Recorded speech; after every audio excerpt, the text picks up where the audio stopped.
Assalamualaikum warahmatullahi wabarakatuh.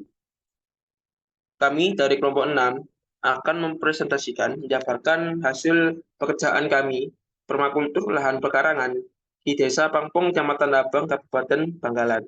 Dengan anggota kelompok saya, Muhammad Arif Nurullah, Lailatul Hidayah Fitri, Kurniawakti Oktavia, dan Dawa Jaisal Amirumsyah.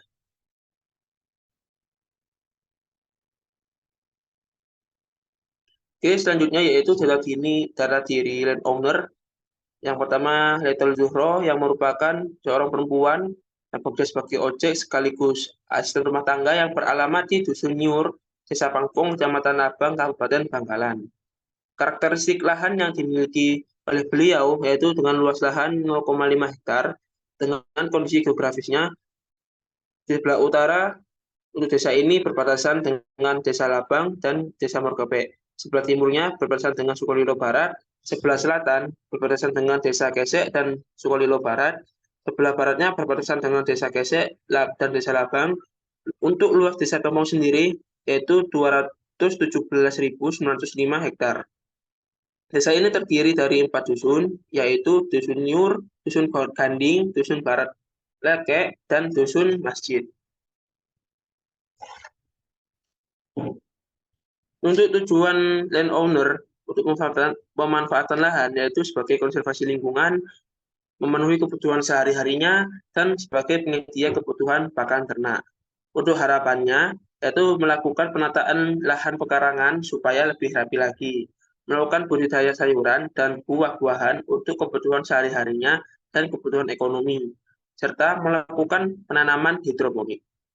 Selanjutnya yaitu kondisi existing di mana terdapat rumah, musola, kandang kambing, sumur, pohon singkong, pohon pepaya, pohon mawar, tanaman cabai, pohon sawo, pohon kelor, pohon jambu air, pohon sirsak, rumput gajah, dan pohon kelapa. Selanjutnya yaitu sheet analisis pada pola-pola mikro. Yang pertama yaitu matahari, di mana intensitas penyinaran cahaya matahari cukup tinggi karena pekarangan yang cukup terbuka. Kemudian intensitas matahari yang ada cukup untuk memenuhi kebutuhan cahaya dalam tanaman yang berada pada lahan pekarangan. Yang kedua yaitu angin. Arah angin dominan dari arah timur ke barat. Kemudian vegetasi, terdapat tanaman tahunan seperti daun kelor, pepaya, dan kelapa. Pada lahan pekarangan terdapat tanaman liar yaitu rumput-rumputan. Kemudian ada air, yaitu terdapat sumber air berupa sumur yang terletak di sebelah timur rumah untuk memenuhi kebutuhan air tanaman dan ternak. Kemudian juga terdapat saluran pembuangan air untuk mencegah genangan air yang bisa merusak tanaman. Kemudian pola-pola makro. Yang pertama yaitu iklim. Lahan pekarangan terletak di daerah yang beriklim tropis dan kering. Arah angin di daerah lahan pekarangan dominan dari arah timur ke barat. Kemudian topografi pekarangan di Desa Pangpong memiliki bentuk lahan yang cukup datar, sehingga memudahkan untuk melakukan aktivitas, halnya seperti menanam tanaman, hias, sayuran, dan buah-buahan. Di mana di lahan pekarangan Desa Pangpong cukup subur. Kemudian infrastruktur. Lahan pekarangan memiliki akses dekat dengan jalan desa dengan kondisi yang baik. Dan terdapat akses air berupa sumur. Kemudian aktivitas manusia. Lahan pekarangan Desa Pangpong terletak dengan pemukiman warga sehingga terdapat aktivitas harian. Dan di sekitar lahan pekarangan tidak terdapat industri sehingga tidak ada polusi dari industri.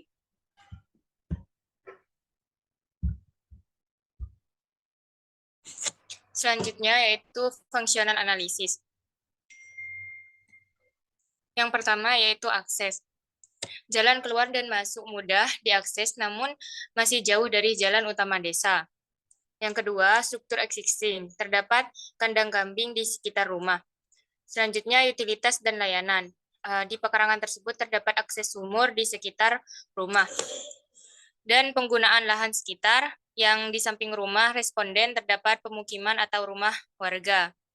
Untuk potensi integritas, terdapat sumur.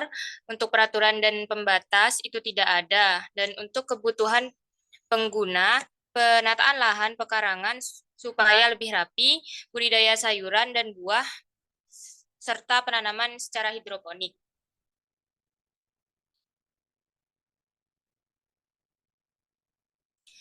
Selanjutnya, rekomendasi berdasarkan studi literatur. Pertama, komoditas. Berdasarkan penelitian Widayasari tahun 2016, dari sisi usaha tani tumpang sari pepaya dan pisang menghasilkan kelayakan atau keuntungan utama untuk dikembangkan dan mampu memberi peranan yang bermanfaat dalam penyedia komoditas hortikultura.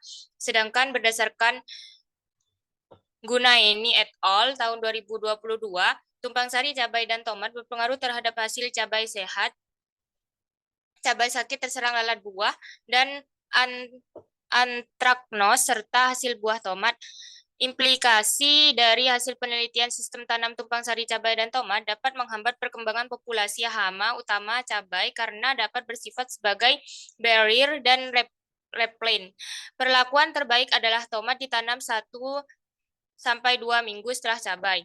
Selanjutnya, sehingga rekomendasinya adalah penggunaan tumpang sari pohon alpukat dan pohon pepaya dapat dilakukan karena alpukat memiliki perakaran yang dalam, sedangkan pepaya memiliki perakaran yang dangkal dengan pemanfaatan nutrisi dan air yang berbeda secara efisien. Selanjutnya, teknis pengairan. Tanaman buah bunga umumnya membutuhkan penyiraman yang cukup, terutama pada musim kering. Pengairan bisa dilakukan dengan sistem irigasi tetes untuk efisiensi penggunaan air. Menurut Stephen Whitman, tahun 2021, teknik irigasi tetes dapat membantu dalam pemenuhan kebutuhan air dan tanaman, sehingga dapat meningkatkan pemanfaatan unsur hara pada tanah, mempercepat bibit tanaman untuk beradaptasi, dan juga nantinya akan meningkatkan keberhasilan tanaman tersebut untuk bisa tumbuh. Selanjutnya, pola tanam. Berdasarkan penelitian Mulu et al. Tahun 2020, program pola tanam tumpang sari berhasil meningkatkan keuntungan dari sebelumnya. Hal ini dapat memberi kesempatan pada petani untuk mengetahui pentingnya pertanian yang benar dengan lahan sempit yang terbatas. Awalnya satu jenis tanaman kini dapat ditanam dengan 2 jenis tanaman. Sedangkan berdasarkan penelitian Yohana et al. Tahun 2022, petani yang melakukan usaha tani monokultur memiliki rata-rata total pendapatan lebih rendah dari petani melakukan usaha tani secara sistem tumpang sari. Meski demikian, kedua pola usaha tani sama-sama memiliki nilai kelayakan lebih dari satu yang berarti keduanya layak untuk diusahakan.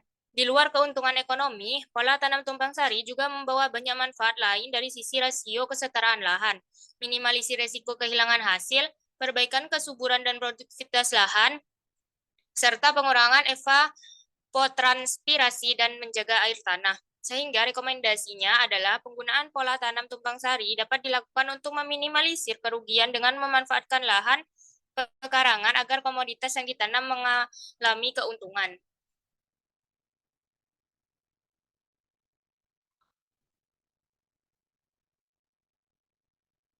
Selanjutnya, teknologi. Berdasarkan melalui penggunaan pupuk organik dan praktik-praktik pengelolaan tanah yang baik, petani berhasil meningkatkan kualitas tanah di lahan pertaniannya. Struktur tanah menjadi lebih baik, kesuburan tanah meningkat, dan erosi tanah dapat dikendalikan. Akibatnya, produktivitas tanaman meningkat dengan hasil panen yang lebih tinggi dan kualitas tanaman yang lebih baik. Sedangkan berdasarkan pengamatan suhu pada pembuatan pupuk organik cair, diketahui bahwa pada pembuatan pupuk organik cair belum mencapai suhu optimal karena suhu proses hanya berkisar 28 hingga 31 derajat Celcius, sehingga proses penguraian bahan belum optimal. Sehingga rekomendasinya adalah sebaiknya dalam pembuatan pupuk organik cair, idealnya suhu optimal sekitar 50 sampai 65 derajat Celcius. Dengan cara memantau suhu secara rutin,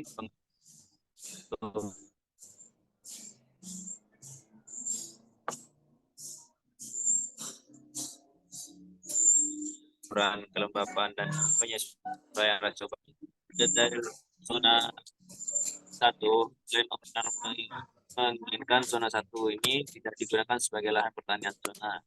Zona ini dapat digunakan sebagai pusat kegiatan utama. Zona 2, Land Owner berkeinginan untuk memiliki banyak tanaman jenis bunga.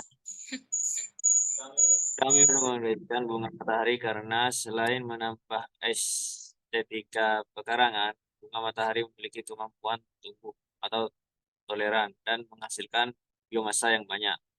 Pada zona 3, Lenore memiliki keinginan digunakan sebagai area dengan penanaman yang sangat padat dan terencana untuk memaksimalkan hasil panen.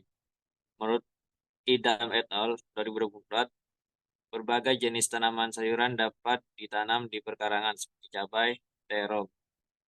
Zona 4, landowner memiliki keinginan sebagai area dengan penanaman yang tidak terlalu padat dibandingkan dengan kebun intensif, tetapi tetap dikelola dengan baik untuk mendapatkan hasil yang optimal. Kami merekomendasikan tanaman rempah karena integrasi budidaya dan industri pengolahan rempah berdampak positif bagi upaya reklamasi lahan.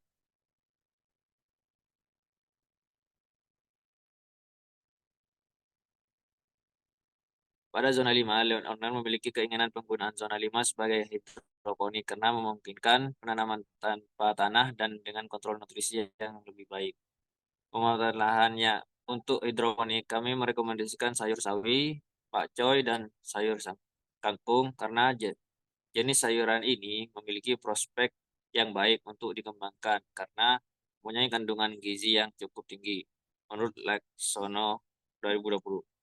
Zona 6, landowner memiliki keinginan digunakan sebagai lahan utama untuk menanam berbagai jenis tanaman pangan. Tanaman yang cocok bagi lahan ini yaitu alpukat sesuai dengan tanaman alpukat. Zona 7, penggunaan zona pakan ternak ditambahkan dekat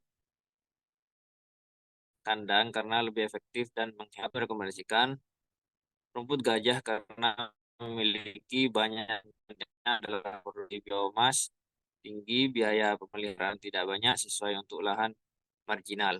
Pada zona 8, zona sangat penting bagi manusia, tanaman, dan peternakan. Sistem perairan ditempatkan dekat dengan sumber mata air dan disalurkan menggunakan pipa yang memastikan ternak dan semua tanaman mendapatkan air yang cukup untuk pertumbuhan optimal.